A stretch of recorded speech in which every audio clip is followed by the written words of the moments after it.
아시는 찬양이죠. 그러면은 제가 읽도록 하겠습니다. 그 사람들이 거기서 일어서 나서 소돔으로 향하고 아브라함은 그들을 전송하러 함께 나가니라. 여호와께서 이르시되 내가 하려는 것을 아브라함에게 숨기겠느냐? 아브라함은 강대한 나라가 되고 천하 만민은 그로 말미암아 복을 받게 될 것이 아니냐? 내가 그로 그 자식과 건속에게 명하여 여호와의 도를 지켜 의와 공도를 행하게 하려고 그를 택하였나니 이는 나 여호와가 아브라함에게 대하여 말한 일을 이루려 함이니라. 여호와께서 또 이르시되 소돔과 고모라에 대한 부르짖음이 크고 그 죄악이 심히 무거우니 내가 이제 내려가서 그 모든 행한 것이 과연 내게 들린 부르짖음과 같은지 그렇지 않은지 내가 보고하려 하노라. 아멘. 우리는 지난주에 창세기 17장의 말씀을 통하여서 하나님이 누구신지, 우리가 누구인지, 또 하나님께서 우리에게 세우신 언약이 무엇인지를 함께 살펴보았습니다. 하나님이 누구시라고 했어요? 전능하신 하나님, 엘샤다이의 하나님이라고 말씀하셨습니다. 아브라함과 사라는 이미 나이가 들어서 이 생리학적으로 더 이상 자녀를 낳을 수 없는 상황이었고, 아브라함에게는 이 사라의 여종 하갈을 통해서 낳은 아들 이스마엘밖에 없었습니다. 물리학적으로 또 상황적으로 수많은 자손을 주시겠다고 하신 그 하나님의 약속이 이루어지는 것은 불가능해 보였어요. 그런데 하나님의 약속을 신뢰하지 못하고 그들의 생각대로 그들의 판단대로 이스마엘을 낳은 후에 13년간 침묵하셨던 그 하나님이 나타나셔서 하셨던 말씀, 나는 전능한 하나님이라라는 것이었습니다. 그러면서 하나님께서 아브라함에게 그가 주신 약속을 구체적으로 상기시켜 주시면서 그 언약의 증표로 할례를 행하게 하십니다. 그들은 자신의 몸에 나는 하나님과 언약을 맺은 사람이다라는, 그 백성이다라는 표시를 새김으로 그들이 하나님과의 언약을 맺은 백성임을 기억하게 합니다. 그리고 나서 오늘 이 18장 말씀은 전능하신 하나님과 언약을 맺은 그 아브라함이 이제 언약 백성으로서 어떻게 살아가야 하는지를 구체적으로 보여줍니다. 오늘 본문에 나타난 이 아브라함의 모습은 예수 그리스도의 피로 구원받은 하나님의 언약 백성된 성도, 이 그리스도인이 된 우리들에게 좋은 모델이 됩니다. 저는 오늘 본문의 말씀을 통하여서 하나님의 언약 안에 거하며 그 언약을 성취해가고 또 기대하고 소망하는 우리들이 이 땅에서 어떻게 살아가야 하는지를 함께 살펴보고자 합니다. 오늘 18장 1절부터 3절 말씀해 보니까 여호와께서 마무리의 상수리 나무들이 있는 곳에서 아브라함에게 나타나시니라. 날이 뜨거울 때에 그가 장막문에 앉아 있다가 눈을 들어본즉 사람 셋이 맞은편에 서 있는지라. 그가 그들을 보자 곧 장막문에서 달려나가 영접하며 몸을 땅에 굽혀 이르되 내 주여라고. 내 주여. 자, 날씨가 너무 더운 어느 날 아브라함이 장막 그 앞에 앉아 있었는데 눈을 들어보니까 세 사람이 그곳에 오게 돼 있는 거예요. 그런다 아브라함이 그들을 보자마자 그가 있던 장막문에서 일어나서 달려나가 그들을 영접하며 몸을 땅에 굽혀서 엎드려서 이야기합니다. 주여, 내 주여. 팔레스타인 지역은 워낙 더운 곳이라 이 날씨가 이렇게 더울 때는 사실 사람들이 잘 다니지도 않습니다. 그래서 사람이 방문하는 것이 특별한 일이기도 하지만 아브라함이 이렇게 놀라서 그들에게 달려나가 귀하게 영접하는 것으로 봐서는 이들에게 뭔가 특별함이 느껴졌던 것으로 보여집니다. 여러분, 그렇다면 이 세 사람은 누구일까요? 1절에서 성경은 분명히 여호와께서 그에게 나타나셨다라고 이야기합니다. 사람의 모습으로 나타나셨다는 것이에요. 우리와 같은 보통 사람의 모습으로. 그리고 19장 1절에도 보면, 다음 장에도 보면 저녁 때에 그 두 천사가 소돔에게 이르니 이렇게 이야기합니다. 그러니까 소돔과 고모라 성에 심판하러 가는 그 사람은 두 천사라고 성경이 기록하는 거 보니까 아브라함을 찾아온 세 사람 중에 두 명은 천사고 나머지 하나는 누구예요? 하나님이라는 사실입니다. 그래서 아브라함이 이렇게 달려나가 그들을 영접한 것일까요? 아니에요. 처음부터 그러지는 않았던 것으로 보입니다. 아브라함이 내 주여라고 부르기는 하지만 당시에 주여라는 호칭은 그저 존칭일 뿐이었습니다. 오늘 본문 18장 12절에도 보면 사라가 속으로 웃어 이르되 내가 노쇠하였고 내 주인도 늙었으니, 그런데 내 주인은 바로 아브라함, 남편을 이야기합니다. 여러분 남편에게 내 주여라고 하세요? 내가 왜? 사라가 그 남편 아브라함을 향해서 내 주인을 하고 말하고 또 예수님의 시대 때 사람들이 예수님을 향해 선생님으로 부르는 것도 비슷한 이유입니다. 존칭하는 것, 존경하는 마음으로. 자신을 찾아온 분이 하나님이라는 것을 알기 때문에 내 주여라고 말하기보다는 그냥 존경의 뜻을 담아서 그렇게 부른 것이죠. 그래서 The Lord가 아니라 그냥 Lord예요. 더군다나 아브라함이 그들이 하나님과 천사들을 모르고 대접한 것임을 확실하게 알 수 있는 것은 히브리서 13장 2절에 뭐라고 기록하냐면 이로써 부지 중에 알지 못하는 중에 천사들을 대접한 이들이 있었다라고 기록합니다.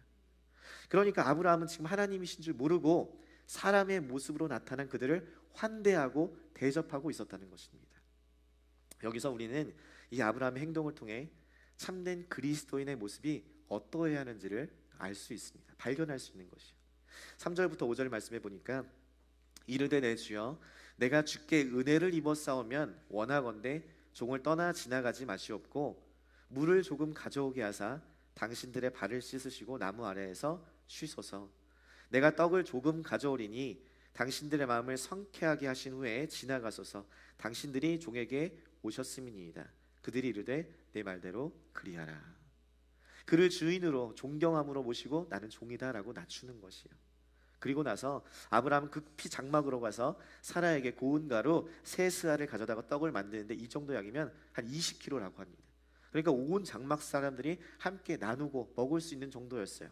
그리고 기름지고 좋은 송아지를 잡아서 엉긴 젖과 우유와 함께 그들에게 대접합니다. 무슨 이야기예요? 최선을 다해서 최고의 것으로 손님을 대접했다라는 것입니다. 손님이 오자마자 그를 영접하고 달려나가서 그를 영접하고 몸을 낮추어서 굽히고 그들에게 최상의 음식을 제공하고 발을 씻게 하고 그들의 마음이 상쾌하도록 리프레시 되도록 쉼을 얻을 수 있도록 했다라는 것이에요.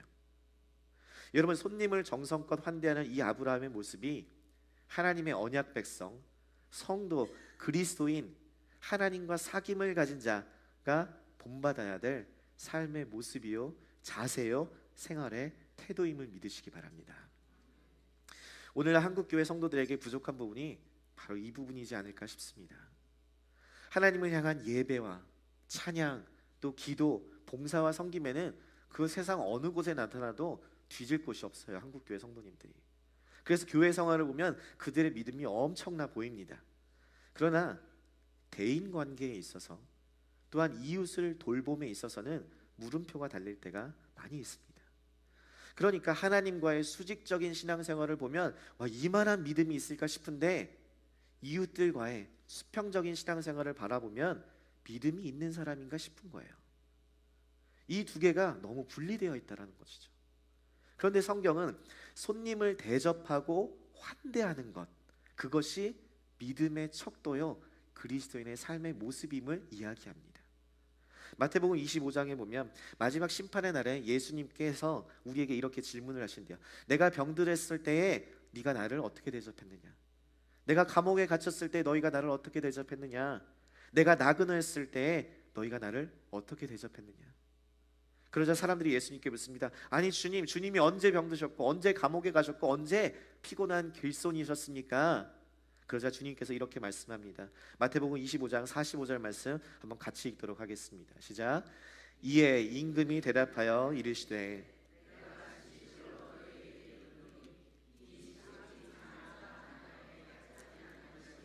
곧 내게 하지 아니한 것이니라 하시니. 지극히 작은 자에게 하지 아니한 것이 곧 내게 하지 않았다는 것이. 지극히 작은 자, 우리 생각에는 별 볼 일 없고 하찮게 여겨지는 그러한 자에게 하지 않은 것이 바로 예수님에게 하지 아니었다는 것이. 우리는 예수님을 위해서라면 내게 있는 그 모든 것, 내 전부를 드리겠습니다 고백하고 찬양하고 예배하지만 그러면서 정작 그 예수님이 사랑하시는 내 이웃, 작은 자에게 예수님께 하듯 하지 못한다는 것이에요. 그러나 사도 바울은 무슨 일을 하든지 사람에게 하듯 하지 말고 주께 하듯 하라라고 이야기를 하셨고, 야고보 사도도 만일 형제가 자매가 헐벗고 일용할 양식이 없는데 가서 그냥 평안히 가라, 배부르게 하라 하면서 필요한 것을 아무것도 주지 않으면 무슨 유익이 있냐라고 이야기합니다. 행함이 없는 믿음은 죽은 믿음이고 그 믿음은 구원에 이르지 못하는 믿음이라는 것이에요. 진짜 믿음은 구원받는 믿음은, 하나님의 언약 백성이 가진 참된 믿음이라는 것은 손님을 대접하고 환대하며 그들을 주께 섬기듯 하고 사랑을 베푸는데 거기서부터 드러난다는 것이에요. 여러분, 제가 목회하면서 그냥 사무실에서 그냥 설교 준비만 하고 성경 연구만 할 수 있죠. 그런데 제가 성도님들 이사하는 것들 도와드리기도 하고 라이드도 해드리고, 한국이나 뭐 타주에서 오시면 처음에 낯서니까 정착하실 수 있도록 도와드리려고 노력하는 건 제가 시간이 많아서 그런 거 아니거든요. 엄청 바쁘지만 여기저기서 도움 요청이 오면 때로는 힘들 때도 있어요. 그런데 그때마다 제 안에 드는 질문들은 이거예요. 그분이 예수님이라면, 그분이 내가 사랑하고 내가 날마다 전하고 설교하는 그 사랑하는 예수님인데, 그분이 예수님이라면 내가 그분께 대충 할 수 있냐라는 것이에요. 최선을 다해서 최고로 대접하고 환대하는 것, 여러분, 이것이 우리 그리스도인의, 목회자뿐만 아니라 모든 그리스도인들의 삶의 태도요 모습이라는 사실을 믿으시기를 바랍니다.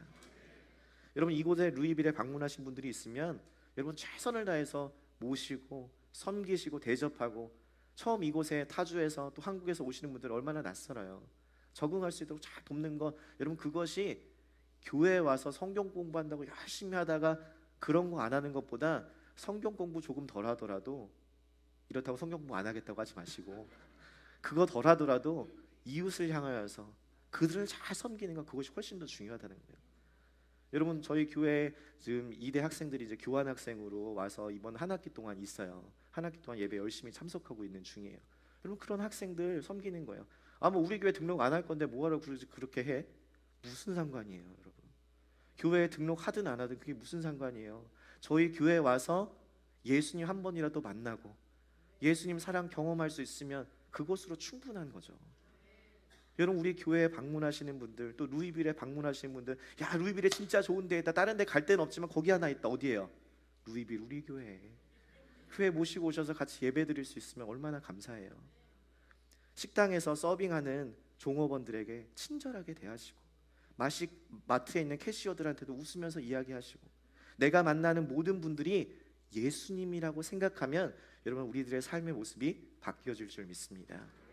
저는 사랑하는 우리 성도님들이 삶에서 만나는 이웃들에게, 손님들에게, 또 지극히 작은 자라고 여겨지는 그들에게 죽게 하듯 최선을 다하여서 환대하고 그들을 섬기시게 되기를 주님의 이름으로 권면합니다.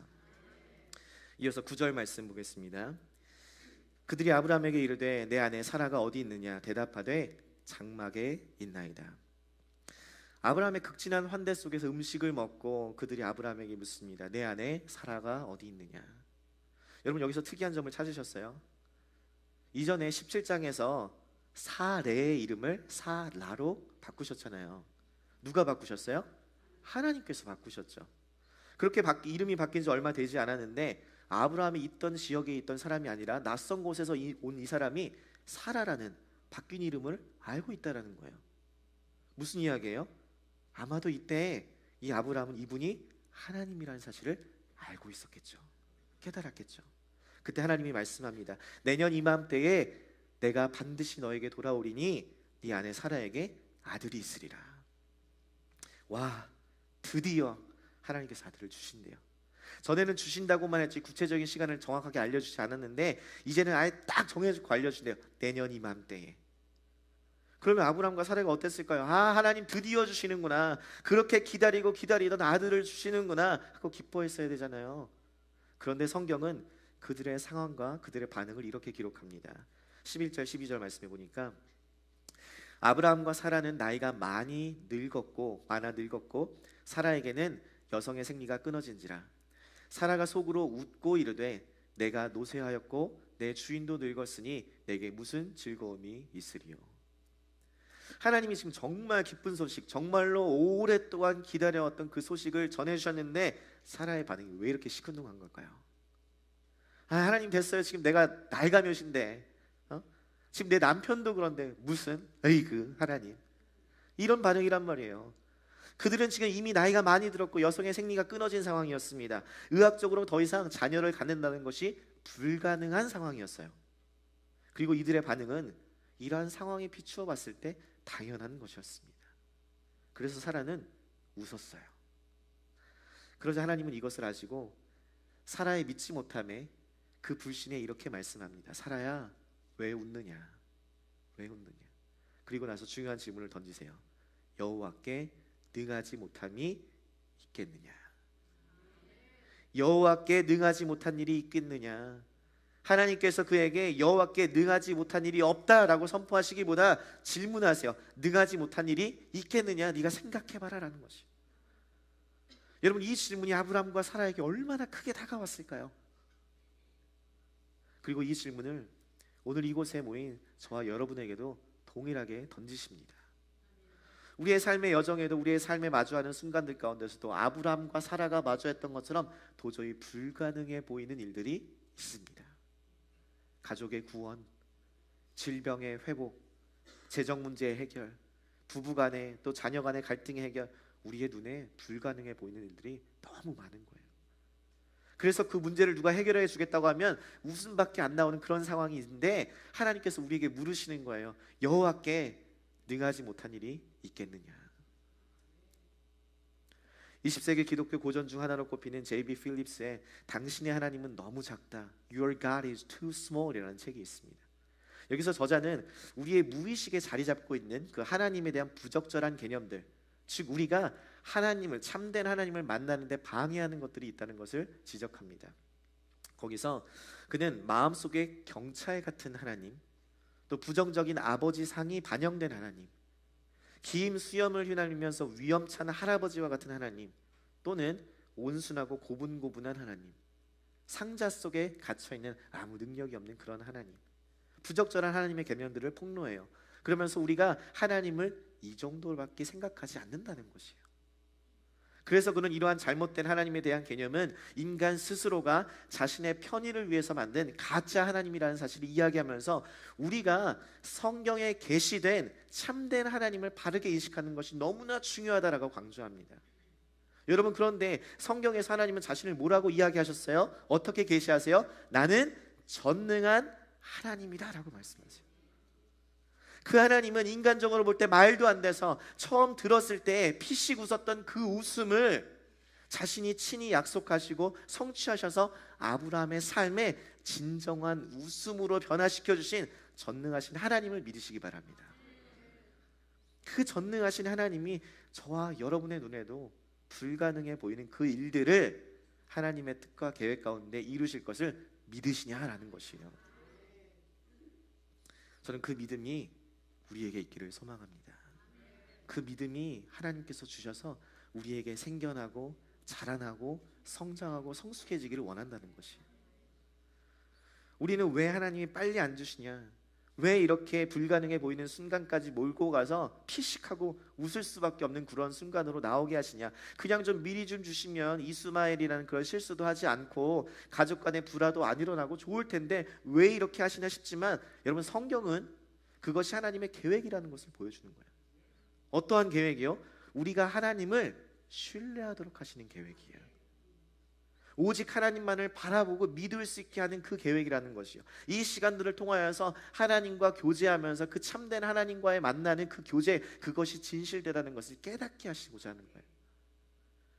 우리는 신앙생활을 하면서 그 믿음이 빠르게 자라기를 원하지만 하나님은 처음부터 그것들을 주시지 않으십니다. 젖과 꿀이 흐르는 가나안 땅으로 바로 가게 하면 좋은데 40년 동안 광야를 계속 돌게 하세요. 왜요? 하나님께서 약속하신 땅에서 살 수 있는 그 자격을 갖춘 하나님의 사람, 하나님만 의지하고 하나님만 바라볼 수 있도록 만들어 가시는 거예요. 여러분, 우리가 자녀들에게 처음부터 사달라고 하는 것, 제일 좋은 것, 제일 비싼 거 사주나요? 아니요. 그럼 자녀를 망치는 길입니다. 자녀가 스스로 감당할 수 있을 때, 조절할 수 있을 때 그때 주는 것이에요. 조만간 1년 중에 저희 가정에 있어서 가장 중요한 날, 3개월 전부터 계속 미리 리마인드 시켜주면서 It's coming, it's coming 계속 이야기하는 그날이 다가오고 있어요. 딸의 생일. 계속 긴장 상태로 3개월 동안 오고 있는데 자기가 이번에 생일 선물을 골랐다는 것이에요. 순간 걱정이 되기 시작하면서 사달라 이거죠. 가져왔어요. 딱 봤는데 너무 비싼 거예요. 제 생각에는 아직 지금 이 나이에 이렇게 비싼 걸 사줄 때가 아니에요. 그래서 안 된다고 했어요. 그랬더니 이만큼 나와서 막 북한군이 쳐들어와도 도망간다는 그 사춘기 중2병의 아이가 벌써 나오기 시작하는 거예요. 그래서 안 된다고 했으니까 이제 포기한 줄 알았죠. 그런데 또 며칠 뒤에 다시 왔어요. 자기가 이것이 필요한 이유를 노트에다 쫙 적어갖고 자기가 모은 용돈이랑 가지고 와서 이것을 사달라고 하는데 갑자기 데자뷰를 느낀 거예요. 왜냐? 제가 중학교 때 아버지한테 핸드폰을 사달라고 했는데 안 된다고 하셨거든요. 포기하지 않고 제가 핸드폰을 사야 되는 10가지 이유를 적어서 딱 냈는데 그 순간이 갑자기 딱 느껴지면서 소름이 막. 근데 아버지가 되니까 이해가 되기 시작하더라고요. 그때마다 그 시기마다 감당할 수 있을 만큼만 주는 거예요. 여러분, 우리의 아버지 되시는 하나님, 우리의 모든 필요를 아시고 우리의 모든 상황을 바꾸실 수 있고 우리의 모든 문제를 해결하실 수 있는 전능하신 하나님이시지만 그것이 우리의 뜻과 계획, 생각대로가 아니라 하나님의 때에 하나님의 방법대로 하나님의 계획대로 이루어지는 것은 우리로 하여금 하나님을 온전히 신뢰하고 그분과의 친밀한 교제를 나누고자 하시는 그 하나님의 계획이라는 것이에요. 저는 사랑하는 우리 성도님들이 우리의 눈에 보이는 그 불가능한 삶의 상황 속에서 능치 못함이 없으신 전능하신 하나님과의 깊은 교제 가운데로 들어가게 되시기를 주님의 이름으로 권면합니다.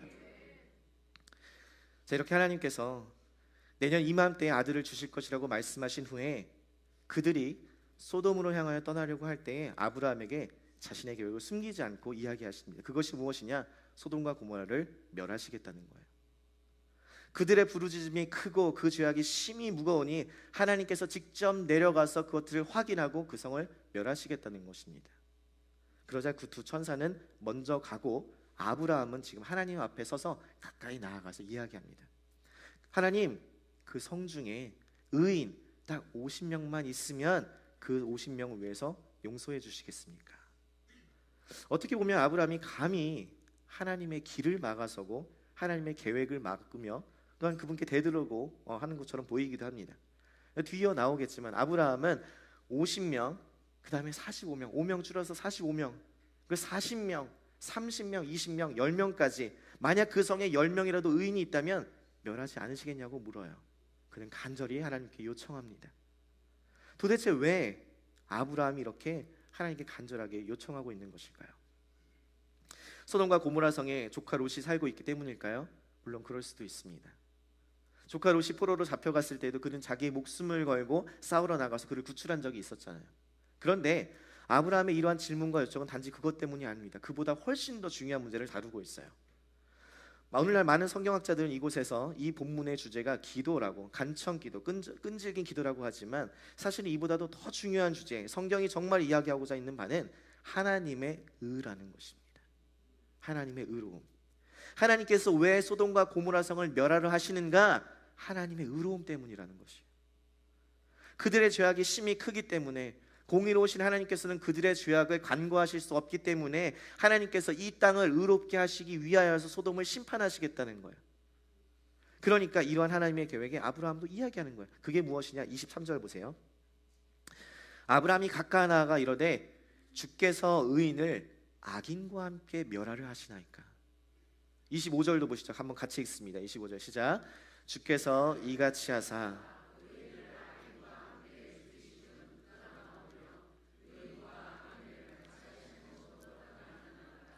세상을 심판하시는 이가 정의를 행하실 것이 아니니까.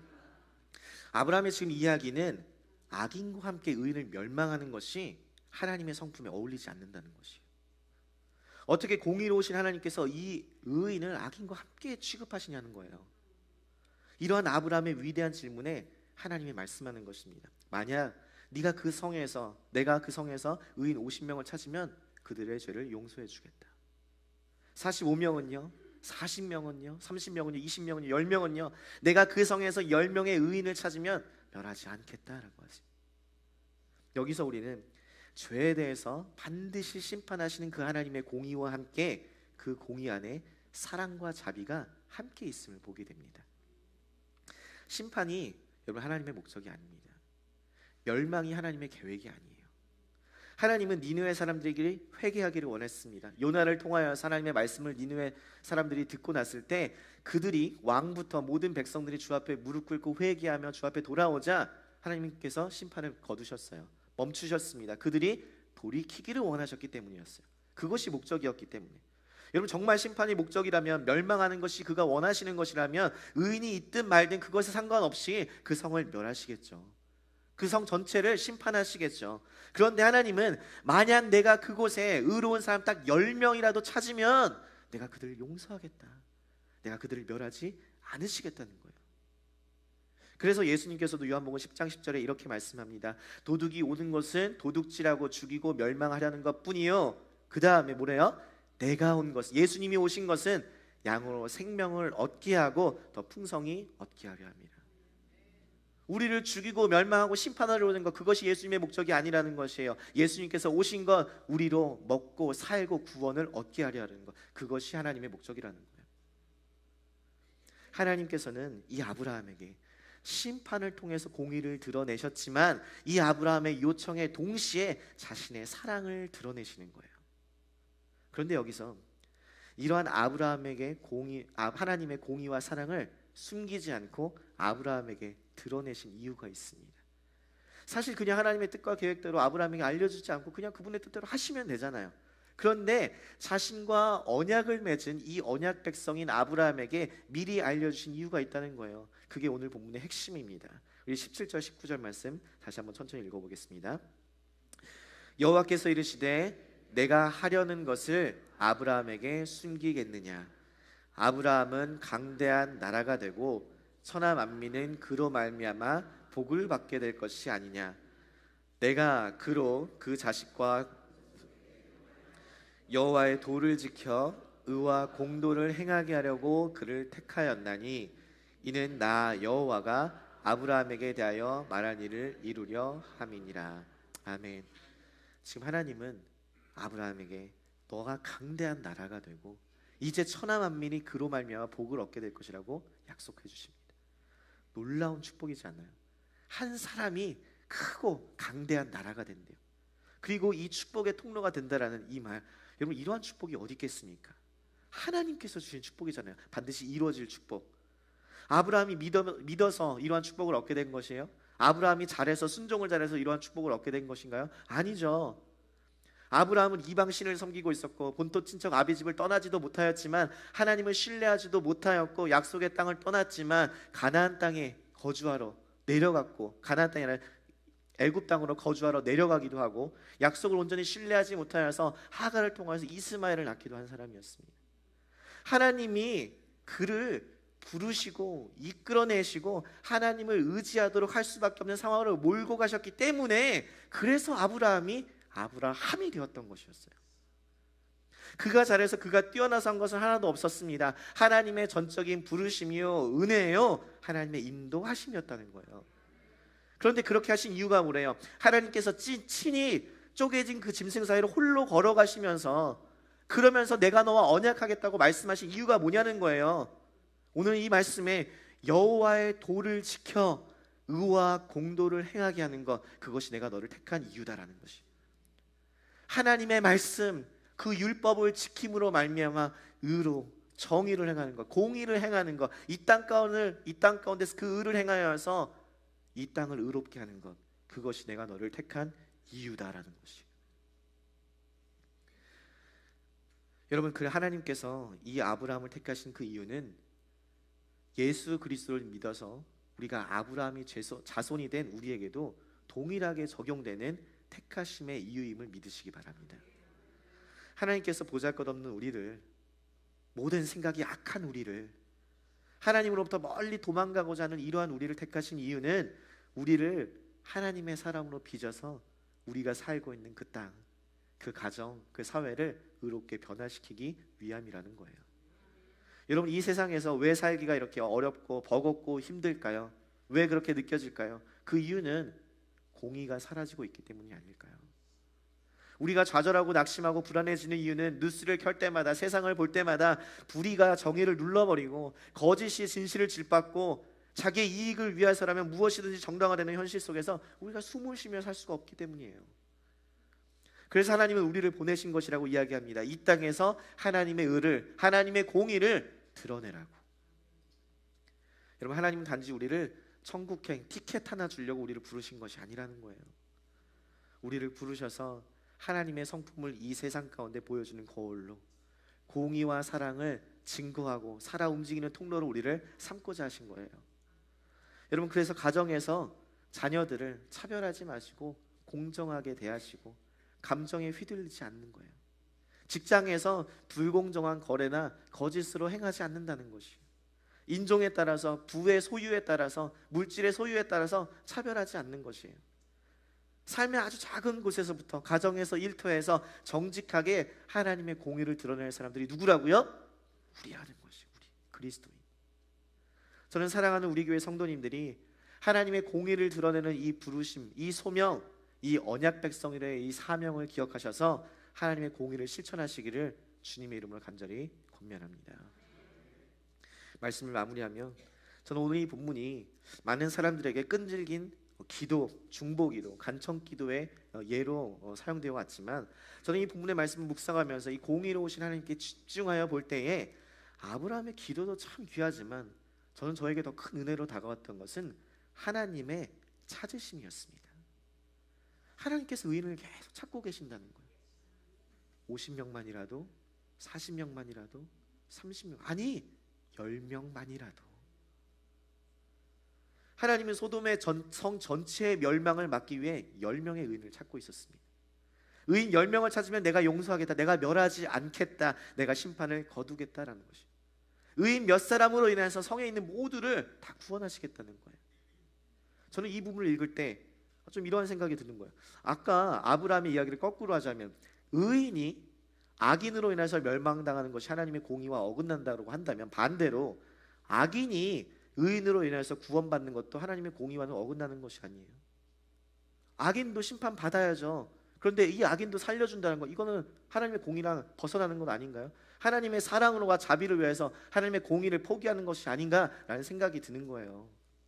마치 이것이 죄를 반드시 심판해야 하는 하나님의 공의와 죄인들을 반드시 구원하시고자 하는 하나님의 사랑과 자비가 충돌하는 것처럼 보입니다. 여러분, 그런데 이 공의와 사랑이 완벽하게 만나는 자리가 있으니 그곳이 바로 예수 그리스도의 십자가임을 믿으시기 바랍니다. 공의를 포기하신 것이 아니에요.